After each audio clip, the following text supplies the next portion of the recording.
Morning all SI exam cut off பற்றி எல்லாரும் கேட்டுக்கிட்டே இருக்கீங்க. கட் ஆஃப் குறையறதுக்கான வாய்ப்புகளும் இருக்குது, அதிகமாகிறதுக்கான வாய்ப்புகளும் இருக்குது.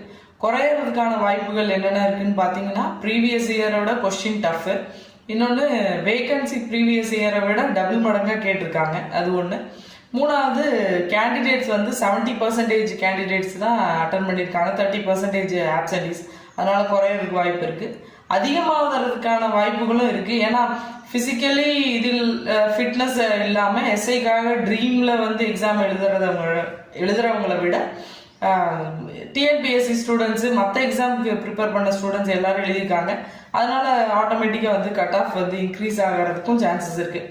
0.5 நமக்கு கிடைக்காம போகலாம். அதுக்காக இதையே போட்டு திரும்ப யோசிச்சுக்கிட்டு கட் ஆஃப் எவ்வளோ வரும்னு பண்ணிட்டு இருக்காதீங்க. நீங்கள் வந்து ஓரளவுக்கு கான்ஃபிடென்ட்டாக உங்களுக்கு தெரிஞ்சதுன்னா ஃபிசிக்கல் ஸ்டார்ட் பண்ணிடுங்க. கொஞ்சம் டவுட்டாக இருந்ததுனாலும் நீங்கள் வாக்கிங்கோ ஒரு சின்ன ரன்னிங்கோ அந்த மாதிரி ஃபிட்னஸை மெயின்டைன் பண்ணிட்டே இருங்க.